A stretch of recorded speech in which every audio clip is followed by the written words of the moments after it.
think we also need to get away from talking about 1 in 100-year events or 1 in 1,000-year events, because that assumes some staticness in those metrics. And so we need to talk more about what are the risks of these types of events? How are those risks evolving over time? And how do you manage evolving risks?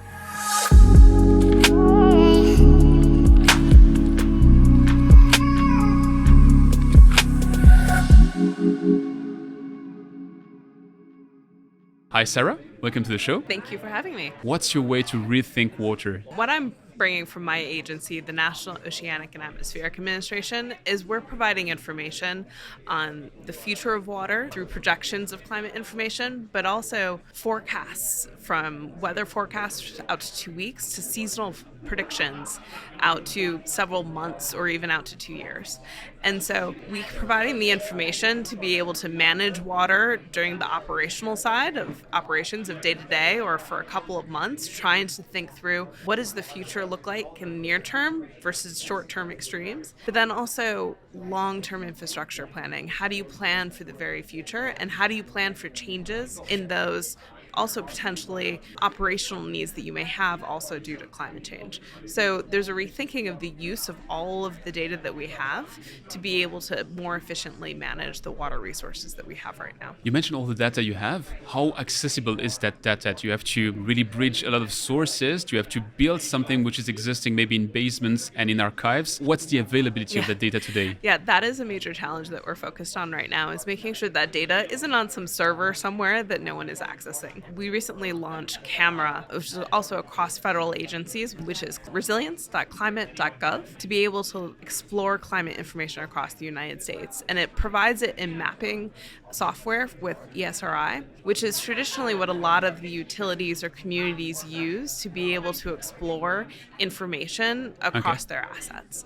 And so we actually went out, we made a partnership with a private company to be able to figure out how to provide the data in the way that most communities are using, because we found people couldn't access a lot of the wealth of data that was out there on climate information. And so it's not just a rethinking of how do we do our operations, but also how do we access the data, how do we use it, and how do we start manipulating it for the future to figure out how to actually put it into action. Additionally, there's a bunch of work that we're pushing forward on AI and machine learning to try and overlay the climate and physical and water information that we have within the infrastructure, the physical assets, but also communities, social issues, vulnerabilities, to be able to blend all those different data sets to be able to provide new insights about how to manage those resources, or also how situations can change evolving during either extreme events or even just during general operations. When you're doing that work to do projections as to what the future might hold, do you have an aha moment where at some point you're realizing, oh, that is really different from what we were expecting, and we will have to adapt policies or the way we manage water or the way we treat or look at water? Yes, I think that time is really now that people are realizing that climate change and the climate issues enforcing on water isn't something that is decades off from now. It is actually an issue that needs to be addressed now and planned for now. And so there's been a shift in mindset in the federal government, but also in the private sector recently around we have to start dealing with these issues now. These are not problems that we can put off for the future. You mentioned the private sector, and you mentioned how you've partnered with the private sector, so private-public relationships and partnerships. It's a topic we've discussed a bit with the mayor of Greenville on that microphone some minutes ago. How natural is it to have these kind of partnerships? Is it new? Has it always been like that in the US, or how do you handle that? There have always been private-public partnerships, but I think right now, due to the systematic issues that climate change and water pose, these solutions can't grow in isolation. I think there's increasing recognition that you need to have these partnerships to be able to use the data more effectively and use the information more effectively to create plans.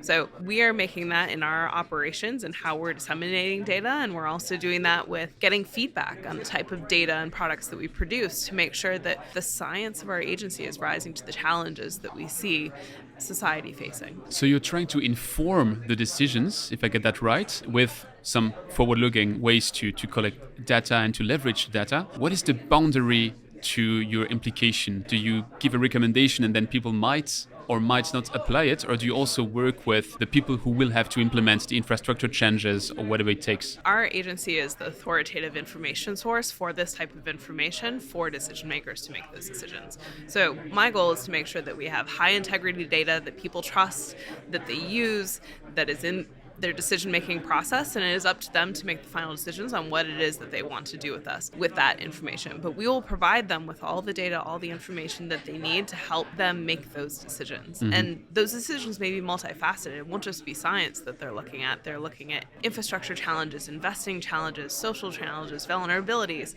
And so we can provide them with those underlying data sets to be able to make those decisions ultimately, but it's ultimately up to them. In his keynote, Seth Siegel was mentioning these two overarching problems, the water quality and the water scarcity element. And I know it's like the impossible question, but if you have to pick just one, what is the most pressing challenge today in light of climate change? I think that they're so intertwined and is community specific that it's hard to say that one is a greater challenge than the other. But I will say that climate change is a threat multiplier on both of them. It makes it harder to manage both of those issues.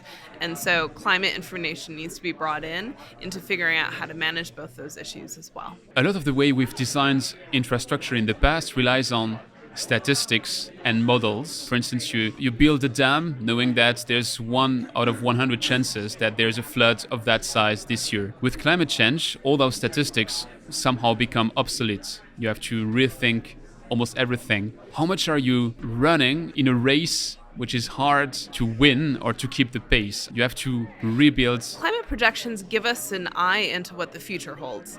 And so it allows us to understand what the next few years, decades can look like, but also uncertainties around that, and your uncertainties of what the emissions are.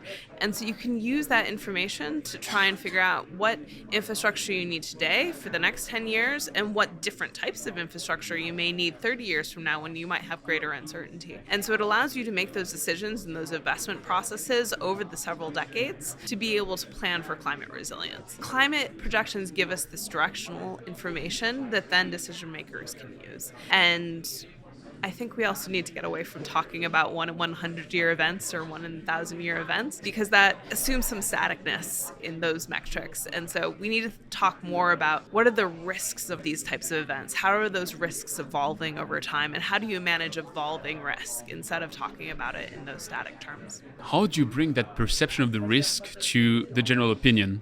Because we've lived and we've grown up in a society where we've been told that basically science has us covered, that technology will protect us, that technology will be able to mitigate floods, prevent water quality issues, and so far and so on. And the more we see that advancing into this climate change new realm, climate adaptation, we start to discover that it's about mitigating the risk. There will be floods. If we mitigate them right, they won't be too harmful, but they will exist. There will be water quality problems. Again, we can mitigate them and make sure that the day they happen, we prevent people so that they don't drink it. But we cannot prevent those events from happening. And for the man in the street, that might be concerning. How do you bring the message to everyone that that is the new realm and we have to adapt to the new realm? Improving our communications around all these issues so the public is aware of the problems and how they're evolving is a major focus of this administration or our agency right now, trying to make sure that we have people understanding these issues and we're speaking in terms that they can understand. We have something called climate.gov, which actually provides climate information as a one-stop website where people can go to learn about these different things.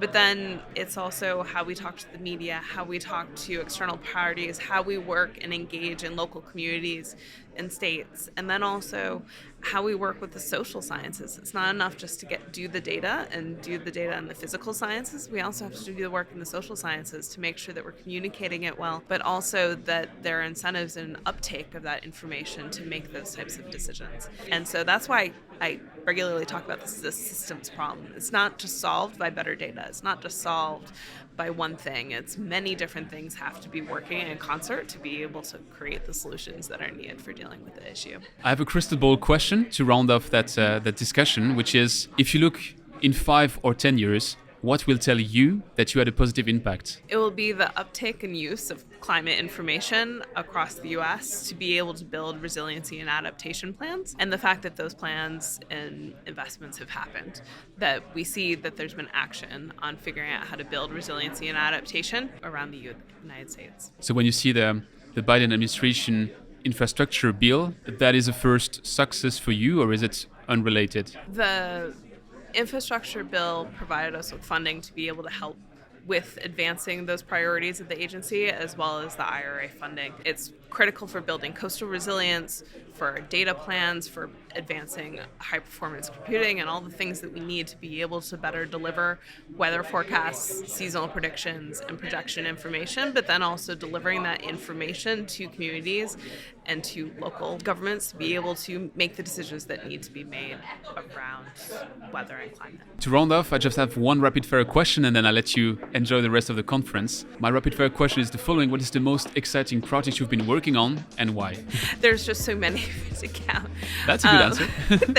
It is just an exciting time right now where we are doing so much and trying to improve our data, improve our models, improve our communications, improve our public-private partnerships. We are doing all the things that we need to be doing to try and build resilience and adaptation to climate issues, and I'm just really excited about the next few years, what it holds for us to be able to really make progress on these problems. Well, Sarah, it's been a pleasure. I hope I didn't take too long of your time, and enjoy the rest of the conference. Thank you. This is it for another episode of the Don't Waste Water podcast.